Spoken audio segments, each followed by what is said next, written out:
So I wanted to speak today a little bit about how the concept of guru has changed so radically in ISKCON, the International Society for Krishna Consciousness, since the time of Prabhupada until the present time. The time of Prabhupada was really the 1970s, and it's now the 2020s.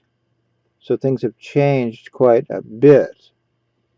First of all, when Prabhupada was here, the guru was considered to be a representative of God, a pure person, a person who has no material underpinnings or material contamination, that type of thing. And whatever he is saying, he's being dictated to his statements by God. So that's important to understand. The guru, the real guru, is connected to God. And that is how he is able to transform other people and convert them to also worship God, because he is worshiping God purely. So the idea is he can convert others to also worship God purely, because he is giving the pure, unadulterated message of God. But in 1978, the leaders of ISKCON began to radically modify the definition of guru. Instead of saying guru is a pure devotee, they started to say, well, wait a minute, gurus can become contaminated. Gurus can fall down. Gurus can have all kinds of material longings and desires, which Prabhupada never agreed with. Prabhupada said the guru must be a resident of Krishna Loka. The guru must be an Uttama Adhikari, which means he's Uttama means he does not have any ignorance or material coverings. So what happened is the guru in ISKCON became the most deviated person on earth, practically speaking, because they were having illicit sex with followers. They were taking intoxication in some cases, sometimes taking all kinds of pain pills, which were another type of medication or intoxication, psychotropic drugs, that type of thing. So they were not pure. But then all kinds of rationalizations started to happen. Oh, well, gurus fall down. Gurus have problems. It's common. And unfortunately, Sridhar Maharaj was one of the people who helped this misconception along. He was the advisor from Navadvip, India, the original advisor, that is to say, in 1978. Some of the subsequent advisors, like Narayan Maharaj, advisors like B.P. Puri, B.B. Puri, they also went along to get along with the GBC ideas that the guru is a conditioned soul.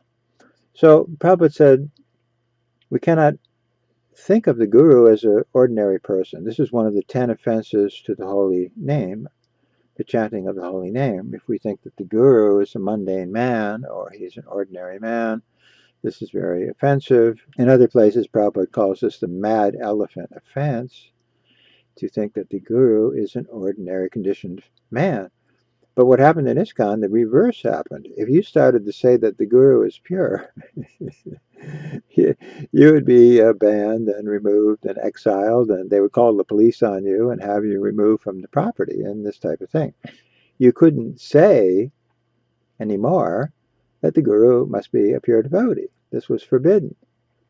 And I mean, that's still the case. If I go onto a forum of ISKCON people and I start saying, well, the guru is a pure devotee, and people who are taking intoxication and having illicit sex are not gurus, and they'll ban me, they'll remove me, they'll harass me, they'll chastise me, they'll call me all kinds of names, because that's the new idea that they have started, and starting in 1978, that the guru is falling down, the guru is having problems. The guru is a conditioned soul, the guru is an ordinary man. That has become the prominent idea in ISKCON. And they have made all kinds of documents, GBC reports, lectures, and so on and so forth, saying, yeah, our gurus are having a problem, but we're going to, we're going to reform the guru, fix the guru, and, try to rectify his situation, that type of thing. They have committees, the Guru Services Committee, the Sannyas Services Committee, this committee, that committee, and all of this is designed to administer the Guru. But if the Guru is in contact with God, why would he need to be administered by a committee? That doesn't make sense. So anyone who has to be administered by a committee, obviously he's a conditioned soul. He's not a pure devotee. Now, I've had an exchange recently with a young person, a person who grew up in ISKCON, and this person was chastising me, really, because I was saying that Jayatirtha, who was one of the gurus in 1978, I was saying that Jayatirtha was a molester. And so this person said, no, he was having sex with an adult person, a peer. This was his peer. So he was having sex with a woman who was an adult, so she was a peer. And I said, no, that's not what Prabhupada says. Prabhupada says that when a guru has sex with a follower, it's the same as a father having sex with his daughter. It's pedophile sex or incest or whatever you want to call it, but it is not peer to peer. It is abuse. It is abuse of a position of power. And many of these so-called gurus in ISKCON have exploited their position. They've used their position as guru to exploit their disciples. And Jayadvaita Swami, who is like a spokesman for ISKCON, says that their gurus have been having sex with men, women, and possibly children. So that means they're having sex with basically anyone in the house. So that is not guru.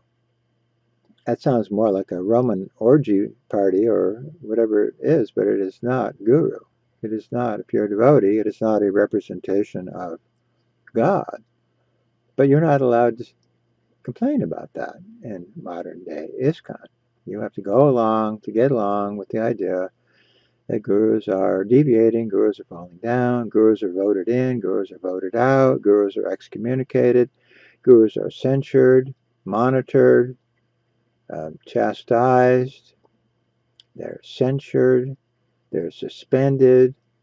They have all these rules for how to control the guru, but Prabhupada says the guru is controlled by God. He is getting dictation from God. So if these guys have taken over the post of dictating to the guru, then they've taken over the post of God. God has been cut out of the whole situation now. God has no input now. These guys, their committee is monitoring the guru. God is no longer monitoring the guru. So that is what has happened. But it's also interesting that this young person grew up in ISKCON and still felt that Jaitirtha was having peer-to-peer sex with an adult. What's the problem? So that shows how far in the field things have gotten that this person doesn't realize. No, Jaitirtha is a guru. He's God's representative. He's God's spokesperson on earth. So he can easily order a follower to have sex with him without any problem. We had one guru in the San Francisco area who was having sex with half a dozen women. Those women would never have had sex with this guru unless he was a guru. So he used his position of authority over these ladies to exploit them, and that's what happened. He was exploiting these ladies, and there was an incident where one of the husbands, he was having sex also with married women. One of the husbands wanted to go kill this guru, which is not surprising, and I stopped that person, physically restrained him, and convinced him not to go and kill the guru. So that's what happens. We have people using this position of guru as an authoritative post in ISKCON, and they're misusing the post. They're exploiting the woman, but they're also exploiting the economy of ISKCON, taking money for their own personal extravagant lifestyle and so on and so forth. And while that was going on, while they were living like kings, like Saudi princes, the children in the Gurukulas were not even being fed properly. They weren't getting proper food, medicine, clothing, this type of thing. So the money was being siphoned up to these big shot leaders, and it was being siphoned away from the citizens, including the children. So again, that only could have happened and would have happened if these guys were gurus. So we can't just say, this is not an important issue. This is the whole issue. This is the most important issue. Who is the guru of ISKCON? Now, recently we have a bunch of ladies saying they also want to be gurus. Okay, well, wait a minute. Why do they even think they should be gurus? Because they see anybody and everybody is getting voted in as guru in ISKCON. Why shouldn't I also be voted in? I'm just as good as they are. And maybe they are. But that's not the point. The point is they believe that I am a guru because these guys are all goofballs and they're gurus. I'm at least as good or better than they are. So the position of guru has been reduced down to I'm doing a good job or I'm doing a better job than the other guy. And that makes me a guru. No, just makes you a little bit better in administration or something like that. That doesn't make you a pure devotee. And this is another argument we hear in ISKCON commonly. Well, he's doing, yeah, he has problems, but he's doing better than the other guy. Well, wait a minute, that's not the standard for guru. That he's doing better than the other guy. So this is mundane. This is all mundane. It's like saying a Cadillac is better than a Volkswagen. Okay, but they're still material objects. That's all they are. One may be better than the other, but doesn't mean they're pure.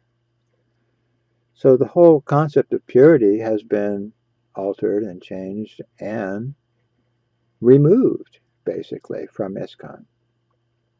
And now it's almost impossible to say the guru must be a pure devotee. The guru must be a resident of Krishna Loka. The guru must not be deviating. The guru must be accountable for what he's doing. He can't just be taking money and staying in hotels and living separately and independently, and no one knows what he's doing and where he's going, and so on and so forth. Some of these gurus live in hotels, live in opulent, separate housing, separate situations.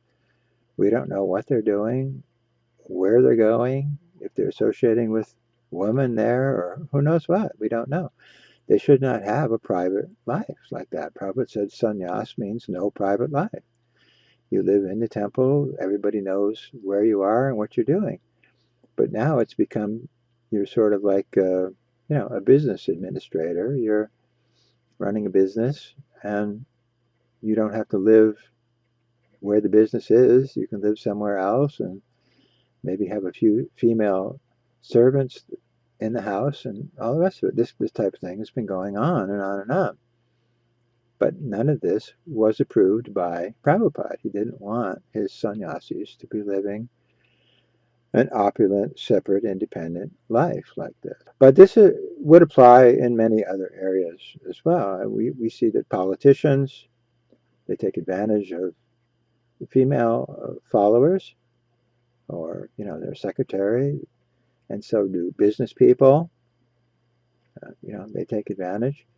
And these women would normally not have sex with these men, but they are having sex because the men have a position of authority and a position where they can offer benefits and blessings of different kinds to these women. So they get involved.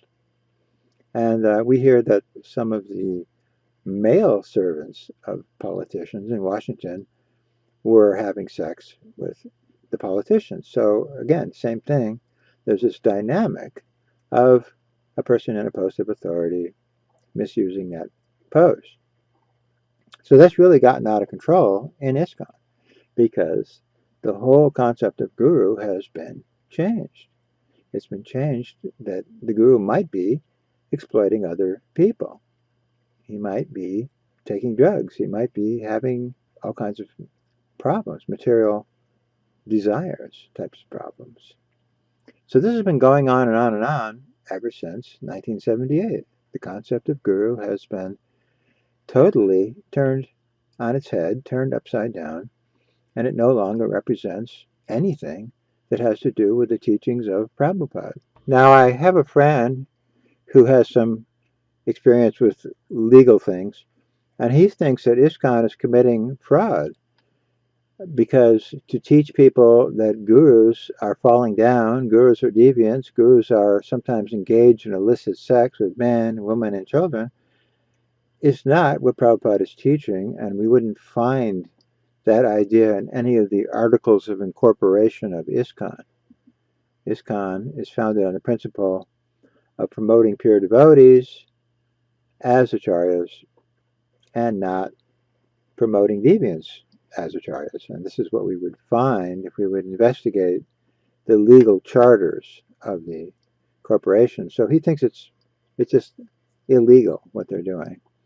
But he also says it's illegal from the point of view that it's corrupting the morals of minors. If minors are being taught that God's successors are pedophiles, drunkards, deviants, etc., then that's corrupting the morals of minors, which is also illegal. And he's very surprised that no one seems to notice that this is not correct and should not be done, and it might even be illegal.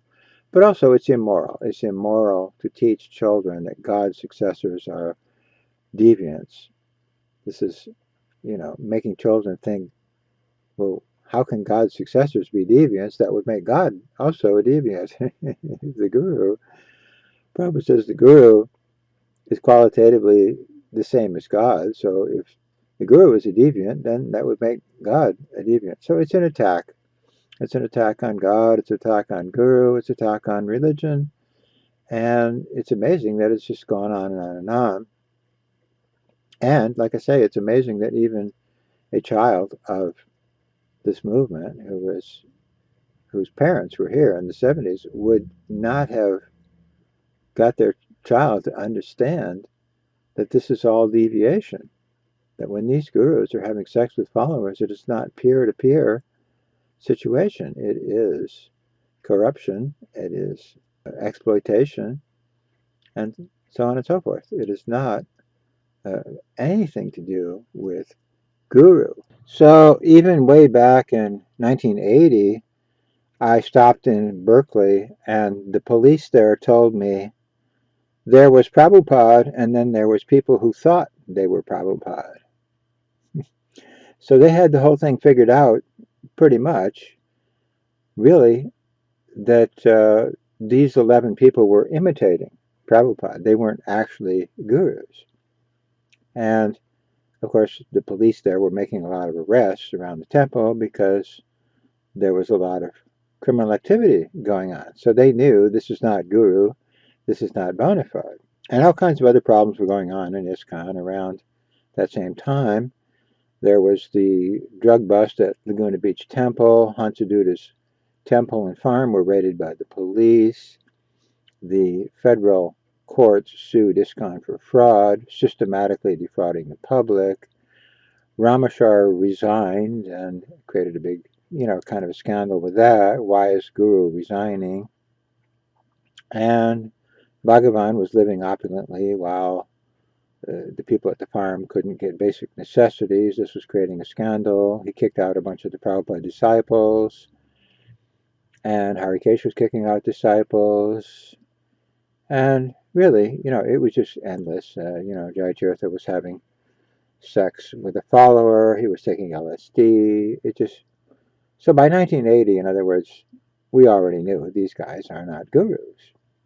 But the whole process just carried on. They're gurus because people misunderstood. They misunderstood the position of guru. They didn't understand that none of this could be going on with actual gurus. And this is all fraudulent misrepresentation of guru, and we're misrepresenting Krishna and Prabhupada. So this is one of the questions I get on a regular basis. How did all this happen?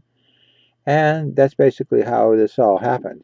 The concept of guru was turned upside down, and it's never been recovered. We still don't have people understanding what actually is a guru and why gurus cannot be conditioned souls and deviants and all the rest of it.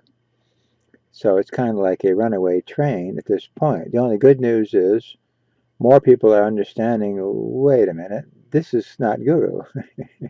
People who don't even understand Prabhupada's philosophy or never even read anything about Prabhupada, they understand this is not guru. These people cannot be gurus. They're not qualified. They're not acting like gurus. And so it is a farce. So it's very unfortunate, but ISKCON has become a guru farce. And the only good news is it is changing gradually. We're getting more people finally to turn around and say,